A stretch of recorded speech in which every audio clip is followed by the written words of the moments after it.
Clemson football might shock the world this year in football, and college football analyst Phil Steele definitely agrees.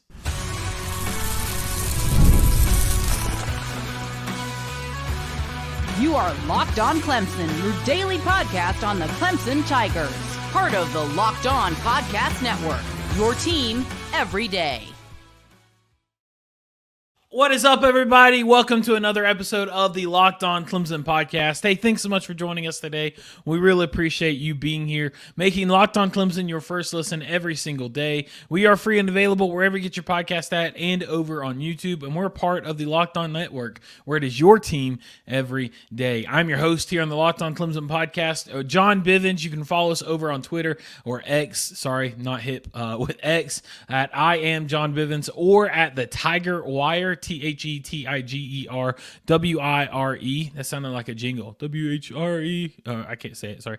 Sorry, that was random. But yeah, so I'm your host, John Bivens, here on the Locked On Clemson podcast. You're getting three things. You're getting all sports, all passion, all of the time. We are bringing you everything you need to know regarding Clemson sports. Today is Wednesday, June 26th. We're going to be talking about the top 10 surprise teams this year and where Phil Steele ranked Clemson Tigers. Talking about PJ Hall and draft day. Today is draft day, round one. Probably not going to see him until tomorrow on day two, but we're going to talk about where we expect him to go, and then our weekly segment of Worried Wednesday. Today's episode is brought by Gametime. Download the Gametime app now, create an account, and use code LOCKEDONCollege for $20 off your first purchase. Terms apply. Clemson University, our football program, is one of the best in the nation. It is, overall as a program, a top 5 program when it comes to since 2010 and on. Top 10 since the 2000s. All time, maybe top 20, but a little bit distant as distance goes on. But anyway, Clemson has had a little bit of a rut. We made the postseason and the playoffs more than anybody from 2016 to 2020, other than maybe Alabama. But we have not made the playoffs since 2020, and that hurts. Saying that, I literally just felt like a little, that hurts. I hate saying that, hate admitting that, but it's been a while. It's been a while since we've seen this Clemson team play in the playoffs. And gosh, if you remember those days, it's exciting, it's energetic, you work yourself up for a whole month of, this is it, this is the playoffs, and I miss it. I miss it so much. But we're not favored to be returned to the playoffs right now. We are not a team that is projected to be in the college football playoffs this year. We didn't make the cut, unfortunately, but it's just it's not anything set in stone. Just because we're not in the predictions doesn't mean it might not happen. But we did not make that predictions when it first came off to it. There has been a couple different places come out and put their playoff predictors. The most here, we're going to share with the most common one that we're seeing. We're typically seeing right now where it's Ohio State, Utah, Georgia, and Florida State as the top 4 teams. Utah being 4, Georgia 2, Florida State 3, Ohio State 1. And then the rest of the field looking like this: 8 and 9 game being Notre Dame, Alabama; 5-12 being Texas, Memphis; 7-10 Ohio State or Ole Miss, and Penn State; and then 6-11 being Ohio or Oregon and Miami. Again, this is just one brought to by the Athletic. There's a couple different variations. No matter where you look, though, Clemson is almost always not in that predicted field. Just a reminder, the predicted field, what that looks like is the top 4 conference champions out of all the top 4 ranked conference champions. So say the top 4 all of the conference champions go together. The top 4 ranked become your seeds 1 through 4. And then 5 through 11, most likely 5 through 11, is your next ranked teams, your top ranked teams after the college champion or the conference champions. And then the 12th spot or higher, depending on it, is one of the Group 5 champions, the lower conference champions, making their appearance. That would be Memphis in that reaction. Some people are saying some other teams, Rutgers, Liberty. But yeah, the highest ranked one of those are selected as the 12th team. So the only way for Clemson to make it is either 1, be the ACC champions, or 2, be ranked in the top 12. That's the only way for Clemson to make the playoffs this year. And so far, they are not in that. So far, they have not been in that at all. Well, Phil Steele came out and he does this every year. He releases his top 10 surprise teams before every single season.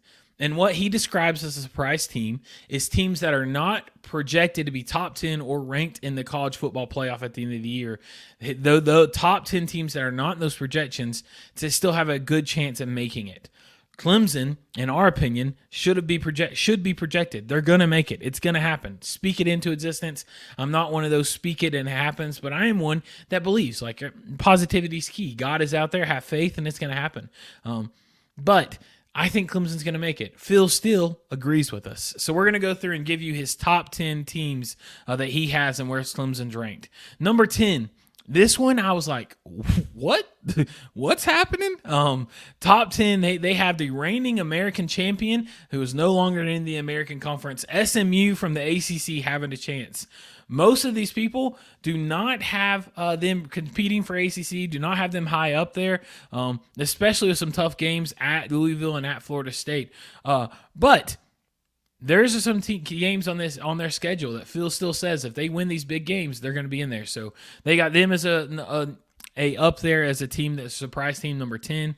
Number 9 is another ACC team of Virginia Tech. You've heard us talk about it. Love their environment, love their spirit, love their culture, love some Virginia Tech sports. Not a fan, but closet fan if you couldn't tell. They have them at number 9. LSU, they have at number 8. They've hit a wall. They've dropped off since Joe Burrow left, but they've still got a chance out there. 7, Iowa. I like Iowa just because of the wave. They go to the Children's Hospital and they wave from the football field before every game. I love that. 6, Kansas State. 5, our third ACC school with Miami. 4, Oklahoma State. 3, our fourth ACC school with Florida State. It's weird. The last year they went undefeated, didn't make the 14 playoffs. Now they're not projected to make a 12-team playoff. So really speaks to the culture there. Just shout out FSU. Anyway, they got some good players. They got DJU coming back to the conference from Clemson, or Clemson to Oregon State, back to FSU, back on the East Coast. And then they also got some great wide receivers. Jaylen Brown transferred to Malik Benson.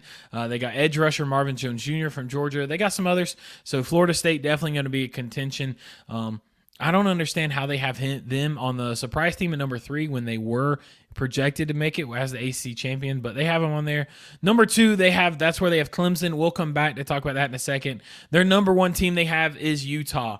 They have Utah with one of the best home field advantages. Hey, go check out yesterday's episode. We talked about the top 10 home field advantages in college football, in our opinion, as well as EA Sports top 25 list. Utah's up there. They got a great home field. Their quarterback's coming back, Cameron Rising, which is electric. One of the best tight ends in the nation with Brant Queeth. They got a bunch of great players. They got a really strong. They also got a transfer wide receiver with Dorian Singer. I think they're going to make the playoffs this year. But going back to Clemson, they have Clemson being the top 10 or second most surprising team in the nation, and I believe it. I think there's not a lot of people that have faith with Clemson right now with our quarterback play not being the best, not making the playoffs since 2020. I think we're going to be in this year. We're going to be led by our defense, as we usually are. Defense is going to be electric, as it always is. But we've got to have some offense come together. We've got to see Cade take the next step. We've got to see our wide receivers continue to play and play better than they have recent success. Give them some help on the edge. Give some speed. Give some physicality. Wide receivers making moves. And Matt Luke, our offensive line coach, has got to get this rushing game back to where it was going. He's got to work over there with our running backs coach to get everything back in line, to get that rushing game back to being electric. So they have him at number 2, and I agree. Clemson is going to shock the world this year and make the college football and make a run. Phil still believes. Clemson podcast on Locked In believes. John Bivens believes. You should too. Mark it down. They're making the playoffs. But with all that being said, we're going to take a break real quick, and then we will come back and continue this episode of the Locked On Clemson podcast. See you in a moment. We are so grateful for all of our sponsors, but today, Gametime. MLB is in full swing. Very little is better than a game day at Clemson University, but MLB games are right up there with them. I love going to different ballparks, feeling the vibe, feeling the energy of the stadium. My go-to place for tickets is the Gametime app. Gametime is an authorized ticket seller for all MLB games. They're the easiest place to go for all of your ticket needs, whether it's in advance or the day of. Did you know prices of the Gametime app actually go down closer to first pitch? With killer last-minute deals, all-in prices, views from your seats, and the lowest price guaranteed, Gametime takes the guesswork out of buying MLB tickets. Braves, I know they're the biggest fan base around here at Clemson Country. They're in a little slump, maybe trying to turn it on, maybe not, we'll see. Never can count them out, though. I'm a huge Padres fan. We're allergic to too many games over 500. Not sure what's going on. They're making a push. Jurickson Profar, surprise, got to be the most improved player. We're making this case for a Gold Glove or a Silver Slugger. But no matter who your team is, Gametime is your place to buy tickets for all MLB teams. Some of my favorite things about Gametime app are I love the fact you get 60% off when you're buying last-minute tickets. I also love the fact that every single seat that you look for gives you a panoramic view of the stadium, of the seating, so where you're going to sit. I love that. Take the guesswork out of buying MLB tickets with Gametime, the best place to use. Download the Gametime app now on the App Store or Google Play. Use code LOCKEDONCollege, that's LOCKED, ONCOLLEGE for $20 off your first purchase. Terms apply. Download the Gametime app right now. Locked On Clemson, we are here back on it. Thanks so much for joining us, making this your first listen every single day. And so now we're going to switch it up. Recently, we've been talking about pretty much solely football. Since the Super Regionals ended, all we've talked about is football. Which is normal. I'm not going to talk about Tennessee baseball because forget them. Forget Billy Amick. What did I say? We'll move on. But yeah, we're going to talk about some basketball. PJ Hall, I'm going to miss him. I'm already missing him. I love that guy. I watch every interview he's in. I watch all of it. He is going into the NBA draft, and for the first time in so many years, Clemson is going to have an NBA draft pick in back-to-back years. We're excited to see it. It's going to be great. I'm speaking it. It's going to happen. He gets projected to be drafted, and so we're going to go through. We're going to give you our projection for where we think he's going to land. We did this a little while ago when Michael Craver from Duke Blue Central joined the show, so we'll go through and talk about that, change our prediction just a little bit. But before we do that, just give you a recap. Let's talk about how electric this guy was. Let's talk about how amazing PJ Hall is. So he played at Clemson for 4 years. His first year, he played 21 games, 10 minutes, shot 49% from the field, but averaged 3.5 points. Second year, immediately boost in what's happening. Immediate boost. Second year, he played in 30 games, 27 minutes, 55 points, 15.5 points with 5 rebounds. Third year, 33 games, 24 minutes, 15 points again with 5.7 rebounds. And then his senior year, best year so far, best year at Clemson, 36 games, 28.9 minutes, 6.4 rebounds, 18.3 points, 1.4 blocks, almost a full steal, less than 2 turnovers per game. 77% from free throw, 31.5% from the three-point line, 48% overall. Great player. He's electric. He's got so much working for him. He had some great stats at Clemson. If you look at mock drafts, there's not many mock drafts that pick the same team for him, but there's a lot of mock drafts that get to see him in the same overall area. So if you look at On3, their mock draft, they have him going 25th in the second round to the Boston Celtics.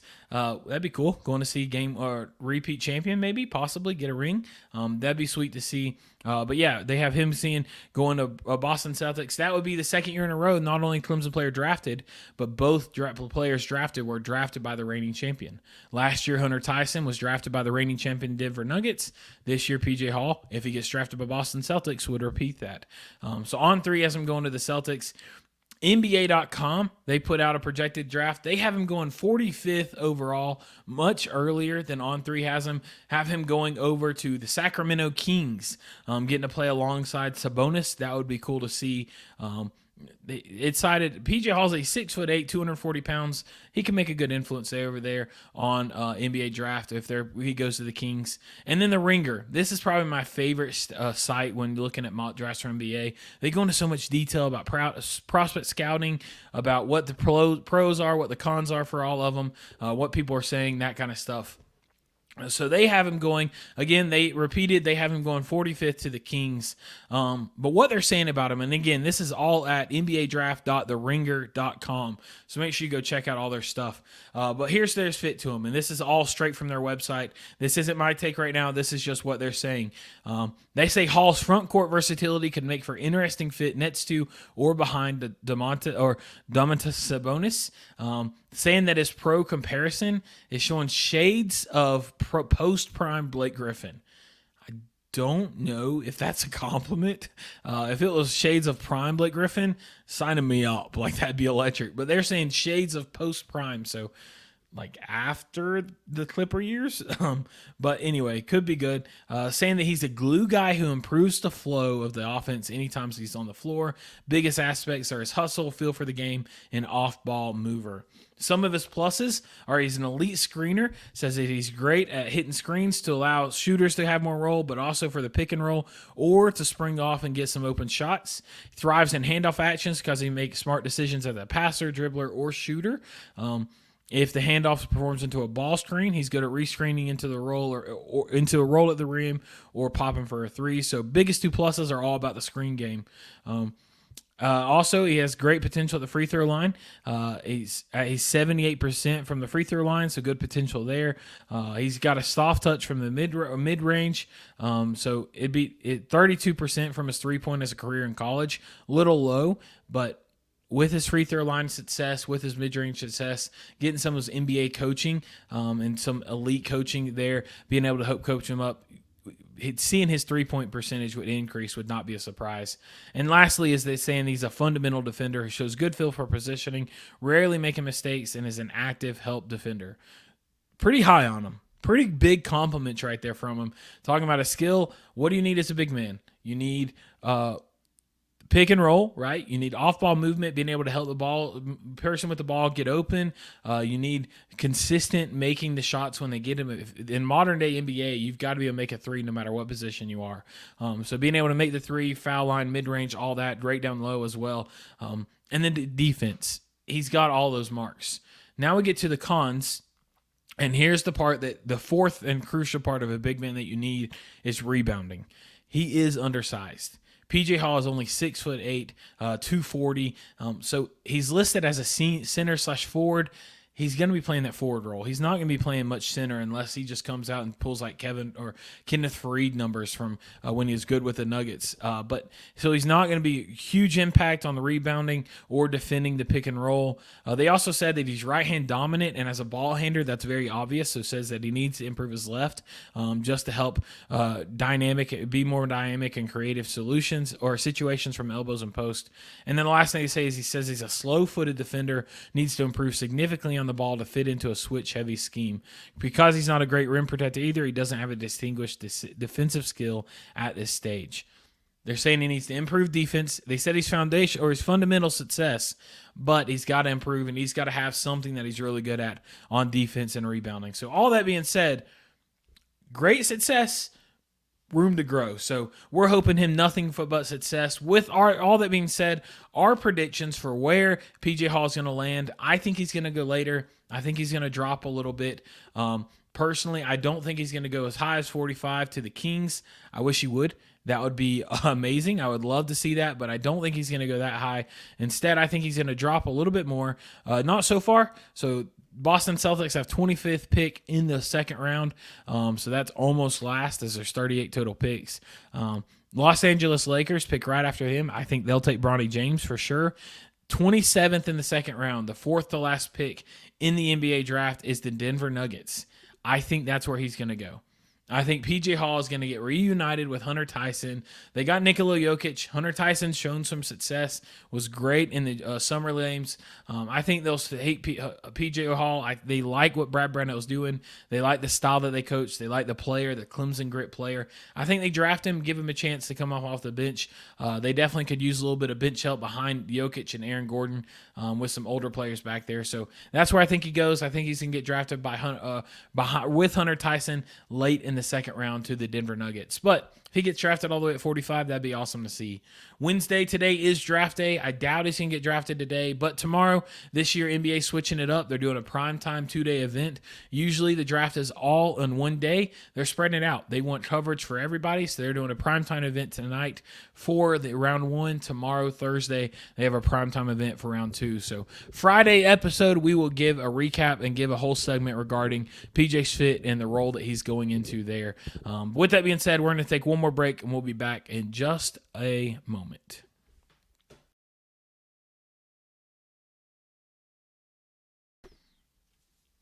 Welcome back to the Locked On Clemson podcast. So we've talked about Clemson's going to shock the world in football this year. We've talked about how PJ Hall and his draft day and what's going to happen through this draft day and this draft process, where he's going to go. He's going to get drafted. I don't think he doesn't get drafted. He's going to. But now we move on. Just before we dive into the next segment, do want to give you a heads up. We are going to be continue talking about football as the week goes on. Friday, we will have an episode all about PJ Hall and his landing spot. So make sure you join us every day. Be back here tomorrow and join us on another episode of the Locked On Clemson podcast. But we're going to end this segment, as we do most Wednesdays, with our Worried Wednesday. If you're new to the podcast, this is your first time joining us, Monday, every single week, every single day, we try to have a regular segment on the show so you know what to expect. Mondays, we give a Momentum Monday. We dive into what the momentum is on a certain topic, what the momentum is at Clemson football, baseball, basketball, whatever it is. Talk about that. Tuesday, we talk about our Tracking Tuesdays. And that's when we go through and we give a little in-depth look at some recent recruits, recent prospects, that kind of stuff. Just tracking the decisions. Yesterday, we talked about how we lost 2 offensive linemen, but there was some good news with a quarterback for 2026 class with Tate Reynolds. So hopefully he'll be a little better. So hopefully he'll come to Clemson to be our quarterback of the future. Thursdays is our Turbulent Thursdays. We go through and we find some hot takes. We look through Twitter, we look through online, and we find people that are taking about ridiculous takes, and we kind of explode them. We talk about why they are hot takes and not true. Friday is Splashback Friday, where we go back and we look in the history of Clemson, what's big on that day. Wednesday is one that is just a time for me to just vomit at the mouth. It is our Worried Wednesday. It is the time where we come and we highlight something of what are people worried about Clemson in a specific area. We've talked about the worries that come from leaving the ACC, as we'll talk about that in the near future. We've talked about worried in the transfer portal, worried in offensive success, worried in Cade Klubnik. We've talked about all those. Today, we're going to talk about something we've already mentioned. Clemson has not made the college football playoffs since 2020. That is hurt. That hurts. Like me saying that. I've already said it. It hurts me saying it again. I can't stand that. We're a college football playoff program. We are someone that deserves to be there. Dabo Swinney's arguably the best coach in college football. No worse than the second best coach. He deserves to be in the playoffs. He's got the skill. He's got the talent. Clemson's got the program to be there. So I'm worried why we're not. And what we're going to do is we need to get back there. We need to get back to the college football playoffs. And so real quickly today, we're going to go through the 5 different elements that are big concerns as to why we might not make the college football, why it's harder for us to make the playoff compared to other teams. Some of these will experience other teams as well, but these are why we have. So number 1 is our inconsistent offensive performance. Past couple years, we've talked about it before. Our QBR ranking from 2016 to 2020, 3rd in the nation. From 2021 to 2023, 74th in the nation. Do I need to talk about how big of a drop-off that is? I don't think I do. Huge drop-off, right? That's concerning. So we've got to get quarterback play back to a heavy level. Wideout's got to start helping them. Got to get a running back going. Our offense cannot play like the past 2 years have. So that's concerning. Got to work out there. Number 2 is our defensive woes. Our defense is always, and this is one that's just, it's kind of worried. Our defense always carries us. I'm not worried about it at all. Defense had a little tiny drop off when we lost our defensive coordinator to Oklahoma. But I'm not. Brandon Streeter, he's growing the program. He's doing well. I think our defense is going to be solid, but some people are worried about it.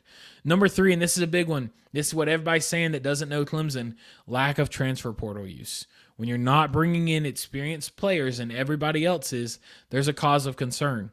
The argument there opposed to that is if we're already bringing in some of the best players, which Dabo is every single year, why do we need to bring in players that aren't going to play over them? So there's a battle, there's a give and take there. There's some truth in both sides of it. But when other people bring in top program, top caliber players, and Clemson's not, there's a cause to concern.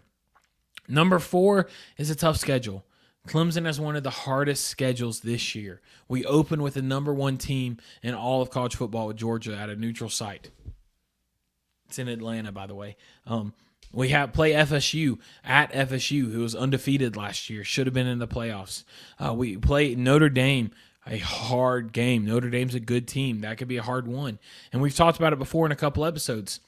This year, and how the playoffs are formatted, we talked about it, open it, how the playoffs formatted, if we lose more than one game, there's not a strong chance we're in the playoffs. Then we're relying on other people to lose a lot. So if we lose 2 games, there's a good chance we're eliminated. We've got to come out, and we can drop 1 at max to feel comfortable making it into the playoffs. And with the schedule that we have, Florida State, Notre Dame, Georgia, NC State, App State, with the schedule we have, it's going to be a challenge. It's going to be a little tough to make sure that we continue to be thriving, continue to make that. So that's a tough point. Number 4 and number 5, our final one, and this one we're going to talk about a little bit more, is the ACC perception. The overall perception of the ACC, it's a weaker conference. It's right now with the lawsuits, there's a chance the ACC isn't going to be around in 5 years, much less competitive. Florida State last year, look at them. This is prime example. They went undefeated, won the ACC Conference Championship, and still didn't make a 4-team playoff. And it wasn't like the other 4 teams that made it were undefeated. Only one of them were. They didn't because when they were in it, they lost one. Yes, people are saying they lost their starting quarterback, which is for sure true. When they played Georgia in the 5-6 game last year, they got demolished. I mean, it was ugly. It was really ugly. But still, they didn't make it. But I guarantee if it was an SEC school, Big 10 school, Big 12 school, and they was in the same situation, lost their quarterback, they still would have made the playoffs. There's a perception out there that the ACC isn't as good as anybody else. It's a wrong perception. We've got just as much national champions as a lot of conferences other than SEC. But there's a perception out there that ACC is weak. So there's a chance that 2 ACC schools don't make the college football playoffs. I would say the only chance that happens is like Clemson, FSU go undefeated, except one of them lose to each other, and then get to the AC championship game, and then the other one wins. I think that's the only way for 2 schools to get in. Replace Florida State with Miami. Replace Clemson with Miami. It's going to take 2 schools to only lose 1 game to the other, and then the win and the other team lose to them for the first time in the conference championship, for 2 teams to get in from the ACC, because of how strong or how weak of the ACC is perceived. I don't think it's true. Don't think it's true at all, but the ACC perception is hard. So worried Wednesday, we're worried about our chances to make the playoffs out of a long drought of not making it. And it's due to inconsistent offensive performance, defensive woes, lack of transfer portal, tough schedule, and the ACC perception. With all that being said, though, that's going to wrap up this edition of the Locked On Clemson podcast. Hey, thanks for joining us today. Make sure you let us know what your thoughts are on the topics. What do you think about Clemson being the number 2 surprise team in the nation? What are your thoughts on PJ Hall? Where do you think he's going to get drafted at? What are your thoughts on Worried Wednesday? You think we'll make the playoffs? Will we finally beat that drought?